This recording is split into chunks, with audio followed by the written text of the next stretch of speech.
yung yung dayaan. Yeah. Nag-static. So, alam mo yung mga kababayan natin, syempre nalulungkot sila dahil na ang iba, sabi nila, na-disenfranchise yung votes nila. Then, ako, personally ngayon, nag-uusap tayo, bumalik na naman sa akin yung ba, yung laban natin sa electoral protest doon kay Bangag na akala natin para sa Pilipino.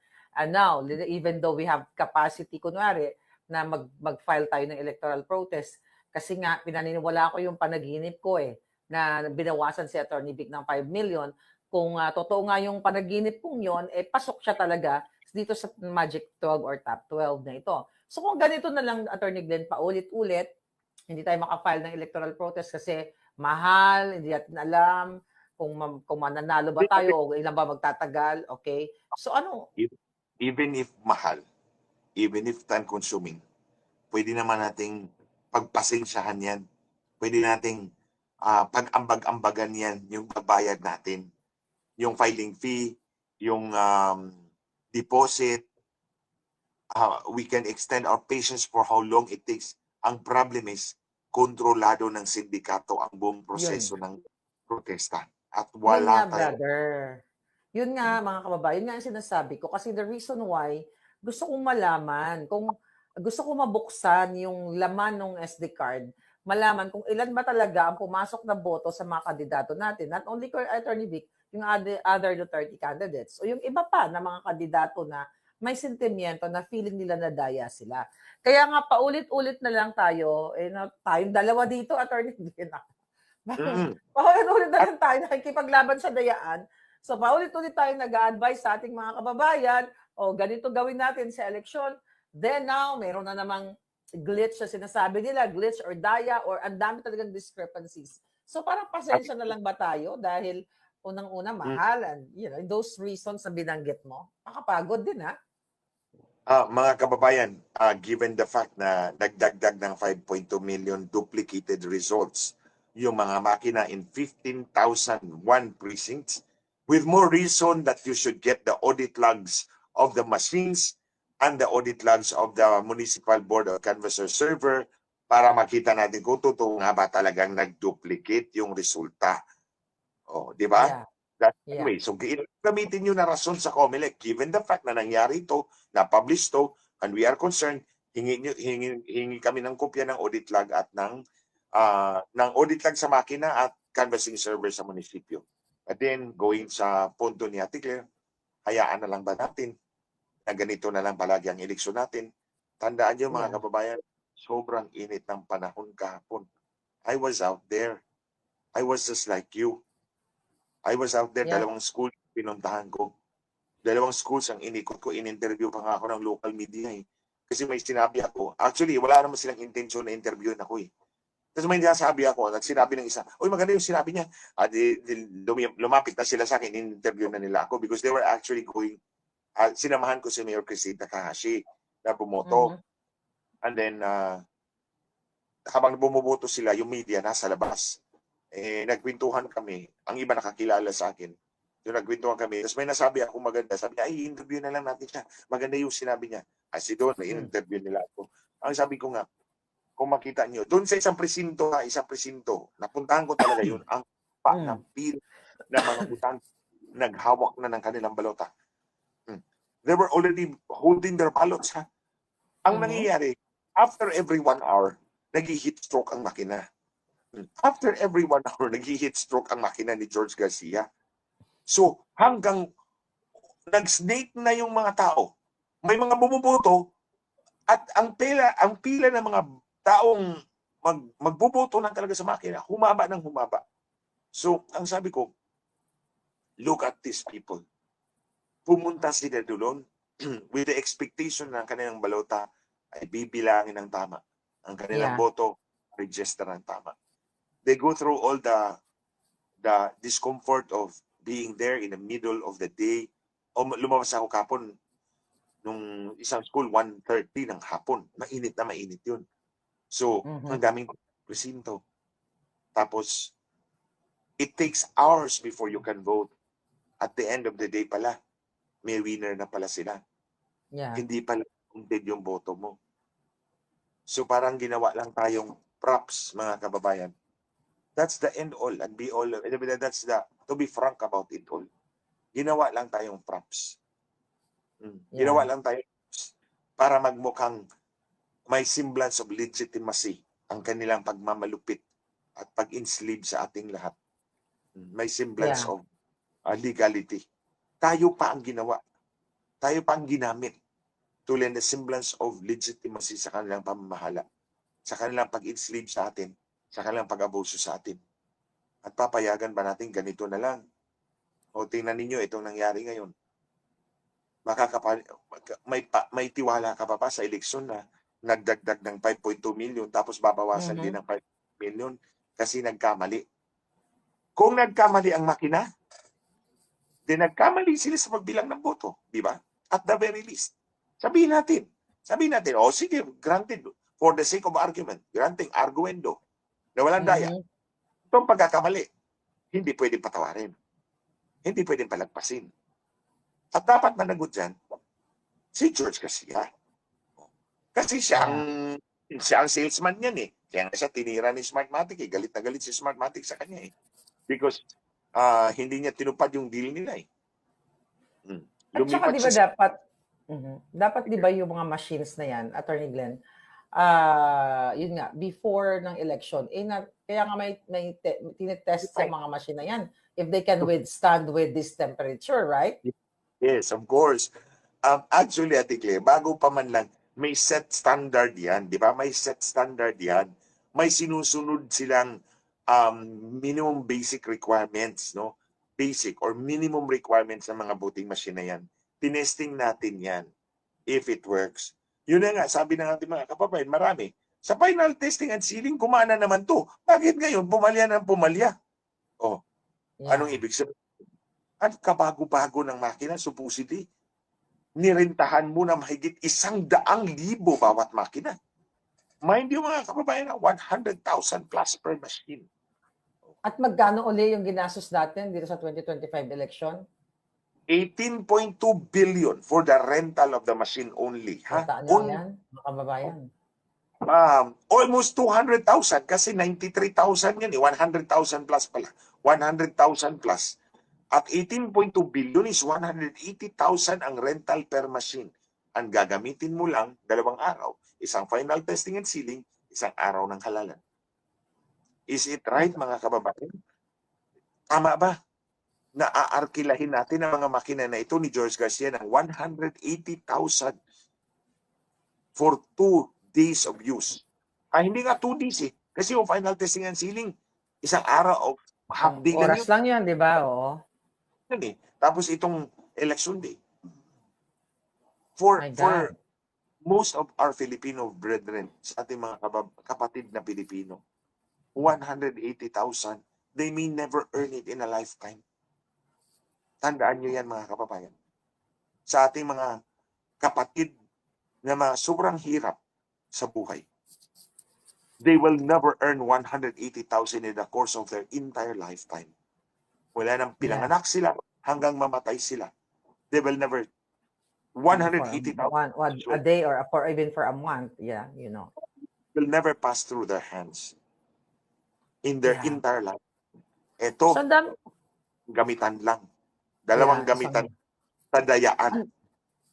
Attorney Glenn, ang daming nalulungkot actually na, you know, na si Attorney Vic, na feeling nila, inadaya nga sila. Baka naniniwala din to mga to, doon sa panaginip ko, na binawasan ng 5 million votes nga si Attorney Vic based on may panaginip, you know. Alam mo, si Attorney Vic, kitang-kita ko yan, although wala na ako sa Facebook, kasi nga, ginorgor nga ako. Before, I used to share his yung mga campaign niya. Oo, yung kampanya ni Attorney Vic, because he's a friend. And I really consider him one. And nung nawala ako sa Facebook, doon ko nakikita siya sa YouTube. Doon na lang ako sa YouTube Shorts nanonood. Kasi dati doon ako so lumipat ako sa YouTube Shorts. Nakikita ko si Attorney Vic. Hindi naman siya nagkulang ng pangangampanya. He went around, in fairness to him. Tapos dadayain lang. Ako naniniwala naman akong dinaya yan. Dinaya si Attorney Vic. Kasi nga, ayaw sa kanya ni Lisa Wakwak. Yeah. So, mag-agree ka ba sa akin na Sabi ko kasi kanina, Marcoleta is a game changer in the Senate. Ang sabi ko nga kanina, kung nakasama si Attorney Vic, kasama siya dun sa game changer sa Senado. Mag-agree ka ba? Kasi, di ba? Yes. I would have wanted 3 of them. Si Marcoleta, si Attorney Vic, at si Attorney Jimmy Bondok. I would have wanted the 3 of them to be Yeah. there. But then, wala tayong Actually, magagawa. gusto natin yung mga lawyers no, nakasama nila. Not only 3 actually, but yeah. Go ahead. Yun na nga, meron na nga silang set winner. Ano pa bang magagawa natin at this time? Mga kababayan, tulad ng sinabi ko dati, I've always used this as an example nung manual yung eleksyon. Yung teacher, may hiwa ang chalk sa gitna. Pag sinabing maharlika, Naalala ko. isang ganyan lang, 2 agad ang lalabas kasi nga may hiwa sa gitna. Yung Bakit show. natin? Grabe. Bakit? Ito'y pandaraya talaga. Manual yan, na pandaraya. Manual na pandaraya. Yung chalk may hiwa sa gitna. Pag ganyan, 2 agad. Isang ganyan, 2. Pag hindi ka nagbabantay, tulog-tulog ka lang sa pansitan, hindi mo makikita yon. Kasi nasa blackboard yung teacher, malayo ang watcher, nasa dulo, kabilang side ng room.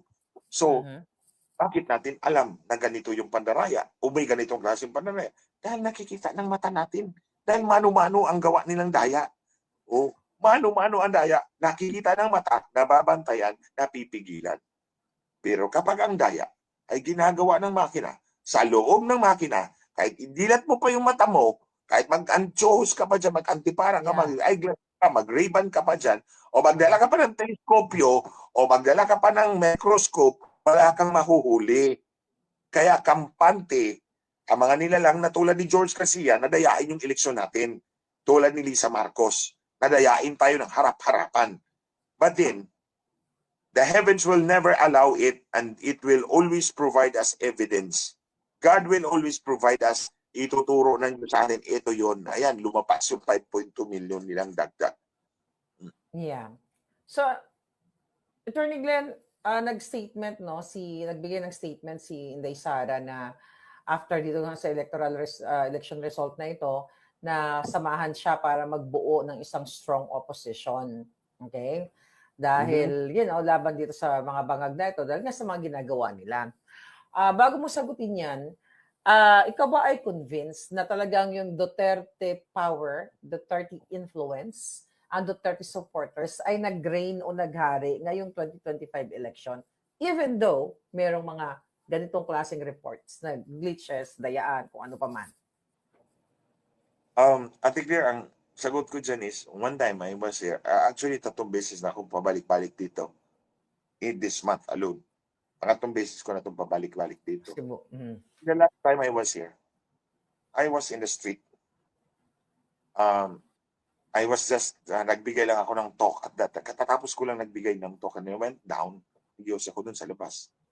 And then somebody came up to me na lalaki. OFW pala siya. And he cried. Nakilala niya ako He cried. Because galit na galit siya dito sa mga politiko rito. The reigning politicians here. Ngayon nga, pumirma sa impeachment kay Inday Sara. Ang sabi niya, I'm so ashamed of them. I'm so ashamed being here, a resident here, dahil sa ginawa nila. So I think that encapsulates the feeling of all people na naniniwala kay President Duterte. I believe that the Duterte power manifested itself strongly in these elections. I believe that. Dito, sa Cebu Province, sa kay Pambari 4, to be clear about it. I believe the power of the magic of President Duterte still work with the people, especially because nila yung pagkidnap sa kanya. Sa pagkidnap sa kanya. Ang tulad ng sinabi ko kanina, yung nanay ko wala namang pakialam yan sa politik. Then after that, tanong sa akin, kailan nyo kukulitahin yung hinayupak na bibigyan na yan? It has that effect sa tao. Now, be that as it may, the power of the people na sumuporta kay President Duterte has been greatly tempered by cheating of George Garcia. The cheating of Lisa Marcos as enabled by George Garcia. Hindi naman pwede yan. Mandaya si George Garcia on his own. Sabi ko nga, it is as sure as the sun rises tomorrow in the east and sets in the west. As is what happens usually every single day. Ganyan ang daya ni Lisa Marcos as enabled by George Garcia. Hindi man dadayo si George Garcia on his own kung walang direksyon ni Lisa Marcos. Kilala ko yung bruha na yan. Kasama ko yan for years. So, yeah, and given that na, nakikita natin yung mga kasinungalingan ni George Garcia, and now we're talking about, pandaraya ang sa 2025 election, pwede ba nating filean ng impeachment si George Garcia gamit ang whatever evidence na pwede nating makuha itong 2025 election? Maybe later, may mga lalabas na mga ebidensya coming from different candidates. What do you think? I would prefer to impeach all of them. To file an impeachment against Comelec all of officers. Ang impeachable officers, yung 7, yung chairman at yung 6 commissioners. Alam mo bakit, mga kababayan? Yung voting ng mga OFWs natin, wala silang resibo. That is against the law. Republic Act 9369 and the case law, Bagong Bayan versus Comelec. O yan, willful violation of the law. Willful na talaga. Because alam nila na dapat bigyan ng resibo ang ating mga botante. Tapos hindi nila Walang binigyan. resibo. Walang resibo. Yung QR code na sinasabi nila. Ay, hindi, Ate Claire. Good point. Good point. Yeah.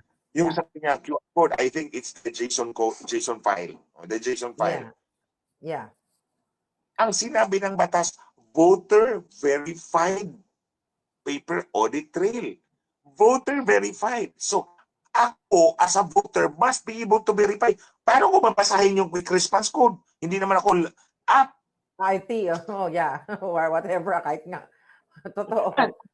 Hindi ako app. Hindi ko mapapasa kung ano yung mga squares and black Yeah. dyan sa Correct. My Yan ang problema ng OFW talaga. Oo. Ladies and gentlemen, I'm a human being. I'm not AI. I'm not an app na mababasa ko yung QR code ni George Garcia. I need a printed receipt or an alphanumeric alpha characters. Di ba? Alphanumeric characters dapat ang nandyan. Readable by the human eye or the human mind. Hindi yung QR code kasi hindi naman ako application. So, malinaw, now nag-violate sila. So, ano pwede namin gawin? Kasi brother, nag-resonate nga yung Duterte support sa buo. Kasi, I don't know, narinig mo na Japan nangunguna, Hong Kong nangunguna yung Duterte 10. So maraming OFW talaga. So anong pwede naming magawa na nasa labas ng bansa? Kasi gusto naming ma-impeach yung mga officers at saka commissioners eh. Gusto namin silang makabog sa banga. Ano gagawin namin? Ate Claire, sige. Pag-usapan namin ni Jamie Bundok, ni Jamie Bundok, ni Attorney Vic Rodriguez, mga abogado naman kami, and whoever the mga abogado there who wants to make sure that natin sila. Panagutin natin to mga kababayan. Imagine, mantakin nyo, 18.2 billion pesos, tapos nagdagdag na 18.2 billion pesos ang ginastos natin dyan sa mga makina na yan. 180,000 pesos per machine for 2 days. Tapos nagdagdag ng 5.2 million. Tapos kailangan na naman kaltasin yung 5.2 million. Yeah, I think may kailangan may manindigan. Hindi dahil, kung ano pa man. Pero kailangan kasi talaga mapanagot sila eh. Kasi sabi mo nga, as a lawyer, harap-harapan na nag-violate sila ng election offense or ng batas, not only election offense. Mga kababayan, a QR code in the voter receipt is not enough. Kasi hindi ka naman application, hindi ka naman mobile application. Tao ka. So, dapat ang ibigay sa iyo human readable list, hindi QR code. Okay, Attorney Glenn, painit ng ating medyo gusto kong matuto ngayong moment na ito. So let's say for example, mag-file tayo ng impeachment dito sa lahat ng ito, nung nabanggit mo. Commissioners, din yung mga officers. So I mean, ano ang time frame? Time frame na lang. We can actually do that after the elections. Patapusin lang natin sila sa kanilang sa kanilang canvassing. Sa kanilang kaletsehan. Ano? Sila sa Okay. kanilang katarantaduhan, then file na natin. Mm. Doon na natin file when the 20th Congress opens in the on the third Monday of July. Di ba? Magsuna pa si Bangag. Unless makalimutan niyang huminga sooner than later. Yeah. Saan ba nililitis yung... Kasi may history na ba sa atin na na-impeach ang mga COMELEC officers? Through impeachment? It's the same as the impeachment of the President and the Vice President. The same sa Senate din sila. Sa Senate din sila nililitis. Impeachment can be filed in the House of Representatives. It must be endorsed by at least one member thereof. And then pagkatapos nun, if it passes through the House of Representatives, trial in the Senate. Trial in the Senate. Gawin na natin para maging masaya ang buhay natin, Attorney Glenn, para busy tayo sa kakaboljak ng mga walang hayang mandaraya na ito, di ba? I mean it. I will talk to Jimmy and si Attorney Torion pala. We're here. Mga OFW, andito kami para pagtulungan niya yung plano natin. Para naman once and for all, makapagbayad sila sa kabayan, no? Lalo na sa mga OFW, not only OFW, sa lahat ng Pilipinong ginago nila. Betrayal of public trust as a ground for impeachment. Anyway, that's a catch-all phrase. That's a catch-all ground. So, kailangan talaga nating tuldukan itong kagaguhan at kaloko COMELEC, mga kababayan. Kasi hindi na pwede. Tandaan nyo, di ba, yung mga makina natin dati sa Smartmatic, di ba? Nasabi ko na to. Most of the things na mga sinasabi ko, mga bibigat dito ko naman sinasabi sa vlog ni Ate Claire. That's how much I respect her. And I wanted to support her. Di ba, we paid cumulative over 20 billion pesos. Yung mga makina ni Smartmatic. We're talking 2025, Palangga, mga nakikinig dyan. 20 billion pesos. Then, bininta ang 200,000 machines for just 220,000 pesos in all. 200,000 PICOS machines were sold for 220,000 pesos in all as scrap. So, ang value niya ay ₱1 na lang. My God. ₱1 na lang. 200,000 machines for 220,000. ₱1 and 10 centavos. Yeah. Pero ang arpa natin dyan, nasa 400,000 apiece. Kasi dalawang eleksyon yun eh. Tatlong eleksyon yun eh. 400,000 apiece kada isa. Tapos bininta lang ng ₱1 and 10 centavos for scrap. Yeah. So you see, mga kababayan, para silang nagtatapon ng pera na sa kanila. Akala mo sa kanila galing bulsa. No, they come from us. From our ang dami nagko-comment ngayon na mga OFW, they're willing to support us para ma-impeach itong mga walang. Kasi kung harap-harapan, kasi ako personally, Attorney Glenn, if I have the capacity, I have the money, power, and everything, lahat ng energy, may mga pwede tayong gawin, papanagutin ko itong lahat. Well, sabi mo kanina, good thing kung baka makalimutang mahuminga ni Bangag, edi panalo pa rin yung bayan doon. But still, pag naman nakalimutan huminga ni Bangag, andyan pa rin yung mga election, mga commissioners. Kasi andyan pa rin sila, di ba? Pag nakalimutan ni Bangag na huminga, at maglalagay po siya si Lisa Marcos ng flower sa kanyang ilong, ay cotton buds pala. Cotton buds hindi, cotton balls. No, pag huminga at maglalagay siya ng cotton balls, natandaan ko, parang ang cocaine use is may epekto sa heart. It could do stroke is to the brain, heart attack. Di ba, Clear? Heart attack is brain, stroke is heart attack is heart. Ang is brain. Wala ng oxygen umabot doon sa brain. Sa brain niya. Nabasa ko niya, ganyan mga heart attack was